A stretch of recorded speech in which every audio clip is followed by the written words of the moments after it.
ദൈവ തിരുനാമത്തിന് സ്തോത്രം ചെയ്യുകയും സ്തുതിക്കുകയും ചെയ്യുന്നു. കർത്താവിൽ അനുഗ്രഹീതരായ ദൈവമക്കളെ, സന്തോഷത്തോടൊരു കർത്തൃദിവസം കൂടെ ദൈവത്തിൻ്റെ തിരുസന്നിധാനത്തിൽ നമുക്കായിരിക്കാൻ ദൈവമൊരുക്കുന്ന അനുഗ്രഹീത സന്ദർഭത്തിനായിട്ട് ദൈവത്തെ സ്തുതിക്കുകയും സ്തോത്രം ചെയ്യുകയും ചെയ്യുന്നു.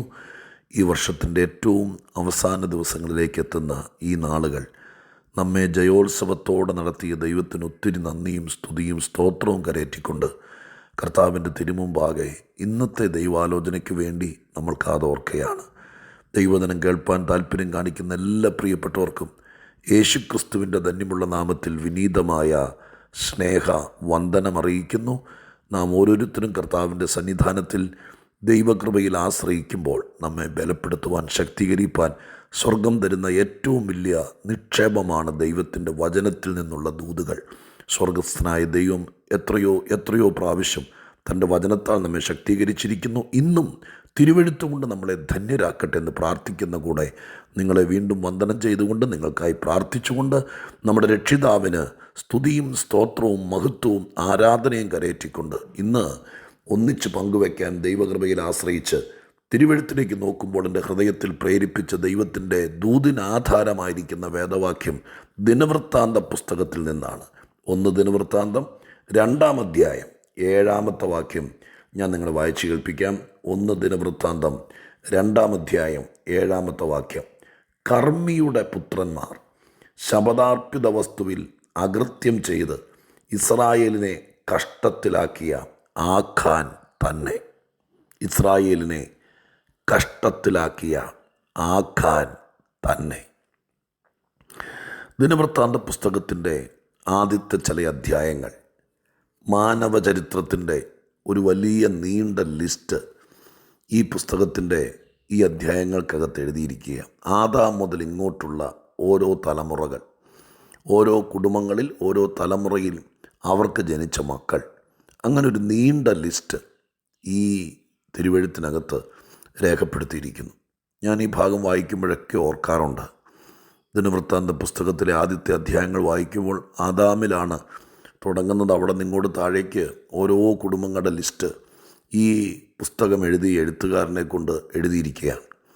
ഒരു മനുഷ്യനെ കൊണ്ട് ഈ ഭൂമിയിൽ വെച്ച് തലമുറയായി കടന്നു പോകുന്ന മനുഷ്യകുലം മുഴുവൻ, അവരുടെ മക്കളാരാണ്, ആ കുടുംബത്തിൽ എത്ര പേർ ജനിച്ചു, അവർക്ക് എത്ര സന്തതികളുണ്ടായിരുന്നു എന്നുള്ള കൃത്യമായ കണക്ക്, പുരുഷന്മാരെക്കുറിച്ചുള്ള കൃത്യമായ കണക്ക് ഇതിനകത്ത് എഴുതിയിട്ടുണ്ടെങ്കിൽ സ്വർഗസ്ഥനായ ദൈവത്തിൻ്റെ പക്കലിൽ നമ്മൾ ഈ ജീവൻ്റെ പുസ്തകത്തിൽ പേരുള്ളവർ എന്നൊക്കെ പറയുമ്പോൾ വെറും ഒരു ആലങ്കാരികമായിരിക്കുന്ന ചിന്തയായി കണക്കാക്കരുത്. കൃത്യമായി ഈ ഭൂമിയിൽ വന്ന് ജനിച്ച് മരിച്ച് ഇവിടുന്ന് മൺമറഞ്ഞു പോയ സകലമാനം മനുഷ്യരുടെയും പേരും ലിസ്റ്റും സ്വർഗത്തിലുണ്ടെന്ന് പറയുന്നത് ചിന്തയ്ക്കകത്ത് ഒതുങ്ങുന്നതല്ല, ബുദ്ധിയിൽ ഒതുങ്ങുന്നതല്ല. ലാഘവത്തോടെ ചിന്തിക്കുന്നവർക്കതൊരു വലിയ കാര്യമല്ല. പക്ഷേ എപ്പോഴും തിരുവെഴുത്തും ദൈവീകതയും ദൈവത്തിൻ്റെ പദ്ധതിയും ദൈവത്തിൻ്റെ ഉത്തരവാദിത്വവും ദൈവത്തിൻ്റെ സർവജ്ഞാനവും ഒക്കെ ചിന്തിക്കുമ്പോൾ സ്വർഗമെന്ന് പറയുന്നത് യാഥാർത്ഥ്യമാണെന്നും അവിടെ സകലരെയും കുറിച്ചുള്ള റെക്കോർഡുകളുണ്ടെന്നൊക്കെ നമ്മൾ ചിന്തിക്കുകയും വിശ്വസിക്കുകയും ചെയ്യുവാൻ പര്യാപ്തമാണ് ഇങ്ങനെയുള്ള എഴുത്തുകൾ. എല്ലാവരെക്കുറിച്ചും സ്വർഗത്തിൽ രൂപരേഖകളുണ്ട്. അതവിടെ നിൽക്കട്ടെ. ഇന്ന് വായിച്ച വാക്യത്തിനകത്ത് ഇവരുടെ ഓരോരുത്തരുടെയും പേരുകൾ പറഞ്ഞ് വരികയാണ്. മിക്കവാറും എല്ലാവരുടെയും പേരുകൾ പറഞ്ഞങ്ങ് പോകുകയുള്ളൂ. എന്നാൽ ചിലരെക്കുറിച്ച് പറയുമ്പോൾ അവരുടെ ജീവിതത്തിൽ നടന്ന ചില ഇൻസിഡൻറ്റുകളെക്കുറിച്ച് വളരെ കൃത്യമായിട്ട് ഒറ്റ വാക്കിലൊക്കെ രേഖപ്പെടുത്തും. അധികം പേരെക്കുറിച്ചില്ല. അതിലൊരാളാണ് ആഖാൻ. ആഖാനെക്കുറിച്ച് ഒരു വാക്കിൽ പറഞ്ഞത് ഇങ്ങനെയാണ്: ഇസ്രായേലിനെ കഷ്ടത്തിലാക്കിയ ആഖാൻ. ഇസ്രായേലിനെ കഷ്ടത്തിലാക്കിയ ആഖാൻ. ആ സംഭവത്തെക്കുറിച്ച് യോശുവയുടെ പുസ്തകത്തിലുണ്ട്. ഹായി പട്ടണം പിടിക്കാൻ പോകുന്ന സമയത്ത് ജനമെല്ലാം വളരെ സീരിയസ് ആയി ദൈവം പറഞ്ഞ കാര്യം നിർവഹിക്കാൻ വേണ്ടി രാപ്പകലില്ലാതെ ഉറക്കമില്ലാതെ യോശുവയുടെ നേതൃത്വത്തിൽ ഇസ്രായേൽ മുഴുവൻ കനാനിലേക്ക് ചെന്നിട്ട് അവരവിടെ ഒന്ന് വേര് പിടിക്കാൻ വേണ്ടിയിട്ട് വലിയ പാടുപെടുമ്പോൾ അതിനകത്ത് ഒരകൃത്യം ചെയ്തു. ആ സംഭവം ഞാൻ വിശദീകരിക്കേണ്ട കാര്യമില്ല. ആ ഭാഗങ്ങളൊക്കെ യോശുവയുടെ പുസ്തകത്തിൽ വായിച്ചാൽ കാണാൻ കഴിയുന്നു. ആഖാനെ കല്ലെറിഞ്ഞ് കൊല്ലേണ്ട ഒരു സ്ഥിതി ഉണ്ടായി. എന്നതാണ് ചരിത്രത്തിൽ നമുക്ക് വായിക്കാൻ കഴിയുന്നത്. പക്ഷെ ആ കാര്യത്തെക്കുറിച്ച് പിന്നത്തേതിൽ നാളുകൾക്ക് ശേഷം എഴുതിയപ്പോൾ ആ സംഭവം പട്ടണം പിടിക്കാൻ പോയപ്പോൾ അവിടെ നിന്ന് ചില കാര്യങ്ങൾ കണ്ണുകൊണ്ട് മോഹിച്ച് കണ്ട് എടുത്ത് തൻ്റെ കൂടാരത്തിൽ കൊണ്ടുപോയി കുഴിച്ചിട്ടു. ഇച്ചിരി വസ്ത്രവും ഇച്ചിരി പൊൻകട്ടി എന്തൊക്കെയോ സാധനങ്ങളാണ്, അതെല്ലാം കൂടി കൊണ്ടുപോയി കുഴിച്ചിട്ടു. അത് കയറി പിടിച്ചു. ആ പിടുത്തത്തിനകത്ത് ആഖാൻ തീർന്നു. പക്ഷെ ആ ചരിത്രം എഴുതിയപ്പോൾ പിന്നത്തേതിൽ ഇങ്ങനെ എഴുതി, ഇസ്രായേലിനെ കഷ്ടപ്പെടുത്തിയ ആഖാൻ. പ്രിയപ്പെട്ടവരെ, ഈ ലോകത്തിൽ ഒരുപാട് തരം ആളുകളുണ്ട്. ഞാൻ ആ കാര്യം പല സന്ദേശത്തിൽ പറഞ്ഞിട്ടുമുണ്ട്. ചില ആളുകൾ ഈ ലോകത്തിൽ ഒരുപാട് പേരെ രക്ഷപ്പെടുത്തിയവരാ, ചിലരെ സഹായിച്ചവരാ, ചിലരെ പിടിച്ചു നിർത്തിയവരാ, ചിലരെ ഏതെങ്കിലും വിധത്തിൽ ജീവിക്കാൻ അനുവദിച്ചവരാ, ചിലരെ പട്ടിണി മാറ്റിയവർ, ചിലരെ കൈത്താങ്ങൽ കൊടുത്തവർ. അങ്ങനെ ഒത്തിരി ആളുകളുണ്ട്. എനിക്ക് ചിന്തിക്കാൻ ഇഷ്ടം, ചില കുടുംബങ്ങളെ നശിപ്പിച്ചവരുണ്ട്, ചില വ്യക്തികളെ തകർത്ത് കളഞ്ഞവരുണ്ട്, ചിലരെ ഇല്ലാതാക്കിയവരുണ്ട്, ചിലരുടെ ഭാവി കളഞ്ഞവരുണ്ട്. അങ്ങനെ ഒത്തിരി തരത്തിലുള്ള ആളുകൾ ഈ ലോകത്തിൽ നെഗറ്റീവായിട്ടുണ്ട്. എനിക്ക് ചിന്തിക്കാൻ ഇഷ്ടം, കൈത്താങ്ങൽ കൊടുത്തും രക്ഷിച്ചും സ്നേഹിച്ചും പരിപാലിച്ചും ഒക്കെ ഒരുപാട് പേരെ വളർത്തിയവർ. ചുരുക്കം ചിലരായിരിക്കും അങ്ങനെയുള്ളവർ, എന്നാൽ പോലും അങ്ങനെയുള്ളവരുണ്ട്. എന്നാൽ ആഖാനെക്കുറിച്ച് എഴുതിയപ്പോൾ, ചരിത്രം തീർന്നപ്പോൾ, അയാൾ മൺമറഞ്ഞപ്പോൾ ദൈവത്തിൻ്റെ പുസ്തകത്തിൽ എഴുതി വെച്ചു. ഒരായുസ് കിട്ടി. ആ ആയുസ് അദ്ദേഹം ജീവിച്ചു. മരുഭൂമിയിലൂടെയൊക്കെ യാത്ര ചെയ്തു.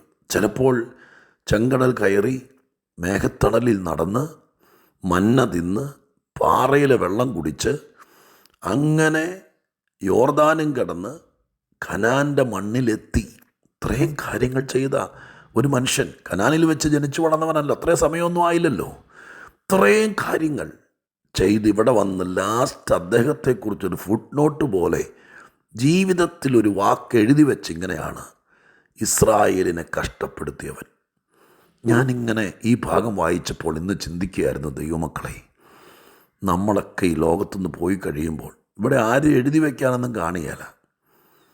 അല്ലെങ്കിൽ എഴുതി വെക്കട്ടെ മക്കൾ ആരെങ്കിലും, നിങ്ങളുടെ പപ്പ ഇന്ന് ജീവിച്ചിരിക്കുന്നോന്ന് എനിക്കറിയില്ല, മൺമറഞ്ഞു പോയോന്ന് എനിക്കറിയില്ല. നിങ്ങളുടെ അപ്പനെക്കുറിച്ച് ഒറ്റ വാക്കിൽ എഴുതാൻ പറഞ്ഞാൽ എന്തെഴുതും? ആഖാനെക്കുറിച്ച് ഒറ്റ വാക്കിൽ എഴുതി, ചരിത്രമൊന്നുമില്ല, ദിനവൃത്താന്ത പുസ്തകത്തിനിടയിൽ ഒറ്റ വാക്കിൽ എഴുതി. എന്തെഴുതി? ഇസ്രായേലിനെ കഷ്ടപ്പെടുത്തിയവൻ. ഒരായുസ് തികച്ച് അക്കരെ നാട്ടിൽ പോകുമ്പോൾ ഇവിടെ എഴുതാതെ എഴുതുന്നത് പോലെ എവിടെയോ രേഖപ്പെടുത്തും, ഒരായുസ് കൊണ്ട് എന്ത് ചെയ്തിട്ടാണ് പോയതെന്ന്. ഞാൻ വേറൊരു കാര്യം കൂടി പറഞ്ഞ് പ്രാർത്ഥിക്കാം. അതാണ് ശരിക്കും എൻ്റെ മനസ്സിൽ കിടന്നത്. പ്രിയപ്പെട്ടവരെ, ഈ ആണ്ട് കടന്നു പോകുകയല്ലേ. ഈ വർഷം നമ്മളൊന്ന് ഓർത്ത് നോക്കി, നമ്മളോടുള്ള ബന്ധത്തിൽ ചിലർ നമ്മളെ ഒത്തിരി കഷ്ടപ്പെടുത്തി കാണും. ചിലപ്പോൾ നിങ്ങളുടെ വീട്ടിൽ തന്നെയുള്ളവരായിരിക്കും, ചിലപ്പോൾ നിങ്ങളുടെ ഓഫീസിലുള്ളവരായിരിക്കും, ചിലപ്പോൾ നിങ്ങളുടെ കൂടെ പഠിച്ചവരായിരിക്കും, ചിലപ്പോൾ നിങ്ങളെ പഠിപ്പിക്കുന്ന ഒരു ഗുരു ആയിരിക്കും. ഈ കാലഘട്ടത്തിൽ പണ്ടത്തെ പോലൊന്നും അല്ലല്ലോ ഗുരുശിഷ്യ ബന്ധം. ഇതൊക്കെ ഒരു ബിസിനസ്സായില്ലേ കൂടുതൽ. നല്ലവരുണ്ട് കേട്ടോ, എന്നാലും വ്യക്തിപരമായിട്ട് ചിന്തിച്ച് നോക്കി, ഈ കൊല്ലം ഒത്തിരി കരയിപ്പിച്ചവർ, ഒത്തിരി നാണം കെടുത്തിയവർ, ഒത്തിരി കഷ്ടപ്പെടുത്തിയവർ ഒക്കെ കാണും. പക്ഷെ അത് ഹൃദയത്തിൽ വെച്ചൊരു കയ്പാക്കി വെച്ചുകൊണ്ടിരിക്കാതെ അത് ചരിത്രത്തിന് കോറിയിടാൻ വേണ്ടി വിട്. എന്നിട്ട് മറിച്ച് ഇനി ഒരാഴ്ച കൂടെ കഷ്ടി നമുക്ക് ഈ വർഷമുണ്ടല്ലോ, മറുഭാഗത്ത് നമ്മെ സഹായിച്ചവർ, നമ്മെ പിടിച്ചു നിർത്തിയവർ, നമുക്ക് വേണ്ടി പ്രാർത്ഥിച്ചവർ, നമ്മെ തണുപ്പിച്ചവർ. എരുതിയിൽ എണ്ണ ഒഴിക്കുന്നവർ ഒത്തിരി പേര് കാണും. പക്ഷെ നമ്മളോട് അരുത് മോനെ, അരുത് മോളെ, അങ്ങനെയൊന്നും പറയല്ലേ, നിനക്ക് ദൈവം കരുതിയിട്ടുണ്ട്, നീ വിട്ടുകള എന്ന് പറഞ്ഞ് നമ്മളെ വലിയ സംഘർഷത്തിൽ നിന്ന് രക്ഷിച്ചവർ ആരെങ്കിലും ഉണ്ടോ എന്നൊന്ന് നോക്കാമോ? ഈ ഒരാഴ്ച നമുക്ക് അങ്ങനെ ചിന്തിക്കാൻ പറ്റൂ. ഇത് ആഴ്ചവട്ടത്തിൻ്റെ 1-ാം ദിവസമല്ലേ, കർത്തൃ ദിവസമല്ലേ. ഇനി ഈ ആഴ്ച മുഴുവൻ ഉള്ളിൽ കൈപ്പോടെ എന്നെ തകർത്തു, എന്നെ നശിപ്പിച്ചു, എന്നെ ഇല്ലാതാക്കി, ചത്താലും ഞാൻ മറക്കില്ല എന്നൊക്കെ പറഞ്ഞ് ഒരു വർഷത്തെ കിടത്തി വിടുമ്പോൾ അങ്ങനെ ചിന്തിക്കാതെ ആഖാനെക്കുറിച്ച് എഴുതിയതുപോലെ നമ്മുടെ മനസ്സിനകത്ത് ആരെങ്കിലും കുറിച്ച് എന്നെ കഷ്ടപ്പെടുത്തിയവനാ, നിനക്കൊരു കാലത്ത് നന്മ വരികയല്ല എന്ന് കൈപ്പോടെ നാം പറയാതെ നമുക്ക് മറിച്ച് ചിന്തിക്കാം. എന്നെ സഹായിച്ച, എന്നെ സ്നേഹിച്ച, എന്നെ കരുതിയ, എന്നെ പിടിച്ചു നിർത്തിയ, 1 കൊല്ലം കൂടി ജീവിക്കാൻ അനുവദിച്ച, എനിക്ക് വേണ്ടി പ്രാർത്ഥിച്ച, എന്നെ ഉപദേശിച്ച, എൻ്റെ ഇല്ലായ്മയിൽ എനിക്കൊരു കൈത്താങ്ങൽ തന്ന, ഇല്ലേ ഇല്ലേ ഇല്ലേ? ഓർത്തു നോക്കി. വേണമെങ്കിൽ ഞാൻ ഇങ്ങനെ നിർത്താം. ആഖാനെ വിടുന്നു. ഈ വാക്യത്തിൻ്റെ ഉള്ളടക്കത്തെ ഞാൻ മാറ്റുന്നു. ഞാൻ ഇങ്ങനെ നിർത്താം. വേണമെങ്കിൽ ഈ വർഷത്തോട് ഈ ആഴ്ച നമ്മൾ കണക്ക് തീർക്കുക. മനസ്സിനകത്തിട്ട് നമ്മളെ ദ്രോഹിച്ച, വേദനിപ്പിച്ച, നമ്മുടെ കുഞ്ഞിനെ വല്ലാതെ ചീറ്റ് ചെയ്ത, നമുക്കെതിരെ കേസ് കൊടുത്ത, നമുക്കെതിരെ കള്ളക്കഥകൾ പറഞ്ഞു കൊടുത്ത, നമ്മളെ ഡീപ്രൊമോട്ട് ചെയ്യാൻ വേണ്ടിയിട്ടുള്ള കള്ളരേഖകൾ ഉണ്ടാക്കിയ, നമുക്ക് നഷ്ടം വരുത്തിയ, അങ്ങനെ ഒത്തിരി പേരുടെ ലിസ്റ്റ് കാണും. ഇതെല്ലാം കൂടി മനസ്സിൽ കരുതി നമ്മുടെ മനസ്സും കൂടി ഒരു വേസ്റ്റ് കൊട്ട പോലെ ചീത്തയാക്കാം. അതല്ലെങ്കിൽ അവരെയൊക്കെ അങ്ങ് മറക്കാം. എന്നിട്ട് നന്മ ചെയ്ത, കരുതിയ, സ്നേഹിച്ച, പ്രാർത്ഥിച്ച, നമ്മളെ ഒരു പ്രാർത്ഥനയ്ക്ക് വിളിച്ചുകൊണ്ട് പോയ, നമുക്ക് ദൈവവചനം പറഞ്ഞു തന്ന, നമ്മുടെ തലയെ കൈവച്ച് അനുഗ്രഹിച്ച, നമ്മളെ പിടിച്ചു നിർത്തിയ കുറേ പേരെ ഓർക്കാം. ഈ ആഴ്ച മുഴുവൻ കഷ്ടപ്പെടുത്തിയവരെ വിട്, നമ്മളെ പിടിച്ചു നിർത്തിയവരെ ഓർക്ക്. എന്നിട്ട് സ്തോത്രം ചെയ്യാം. വെറുതെ ഈ ആഴ്ച കളയരുത്. തിരക്കായിരിക്കുമെന്നറിയാം. എങ്കിലും എപ്പോഴെങ്കിലുമൊക്കെ ചിലരെ ഓർക്കണം. നമുക്ക് വേണ്ടി നന്മ ചെയ്തവരെ, കഷ്ടപ്പെടുത്തിയവരെ, ആഖാന്മാരെ നമുക്ക് മാറ്റി നിർത്താം. നമ്മളെ സ്നേഹിച്ച, കരുതിയ, പിടിച്ചു നിർത്തിയവരെ ഓർത്ത് സ്തോത്രം ചെയ്യാം. ഞാൻ പ്രാർത്ഥിക്കട്ടെ. പരിശുദ്ധ ദൈവമേ, ഞങ്ങളുടെ സ്വർഗീയ പിതാവേ, ഈ ലോകത്തിൽ ഒരുപാട് തരം ആളുകളുണ്ട്. ഞങ്ങളത് പഠിക്കുന്നു. വെറുതെ കഷ്ടപ്പെടുത്തുന്നവരുണ്ട്. ഇന്നും കണ്ടേക്കാം. കർത്താവേ, അടുത്ത ആണ്ടിലേക്ക് കയറുമ്പോൾ ഞങ്ങളെ കഷ്ടപ്പെടുത്തുന്നവരുടെ എണ്ണം ദൈവമേ കൂടരുതേ. സ്നേഹിക്കുന്ന, കരുതുന്ന, കൈത്താങ്ങൾ തരുന്ന, വളർത്തുന്ന, ഞങ്ങളെ നിത്യതയ്ക്കായി ഒരുക്കുന്നവരുടെ എണ്ണം കൂടട്ടെ ഞങ്ങൾക്ക് ചുറ്റും. അവർ ഞങ്ങളോട് അടുത്ത് വരട്ടെ. ഈ ആഴ്ചയിൽ ദൈവസന്നിധിയിൽ ഞങ്ങളെ പിടിച്ചു നിർത്തിയവരെ ഓർക്കാൻ പരിശുദ്ധാത്മാവ് കൂടി സഹായിക്കണേ. അതിന് നന്ദി കരയറ്റാൻ, ഏത് വിധത്തിൽ നന്ദി കരയറ്റാൻ അതിന് ഞങ്ങളെ ഒരുക്കണേ. കർത്താവിൻ്റെ കയ്യിലേൽപ്പിക്കുന്നു. ആഖാന്മാർ ഞങ്ങളിൽ നിന്ന് അകന്ന് നിൽക്കട്ടെ. അടുത്ത നാളുകൾ ഞങ്ങളെ കഷ്ടപ്പെടുത്താൻ, വഴി അടയ്ക്കാൻ ആരും ആഖാനെ പോലെ ഉണ്ടാകല്ലേ എന്ന് പ്രാർത്ഥിക്കുന്നു. യേശുവിൻ്റെ നാമത്തിൽ പ്രാർത്ഥിക്കുന്നു. കേൾക്കണേ സ്വർഗീയ പിതാവേ. ആമേൻ.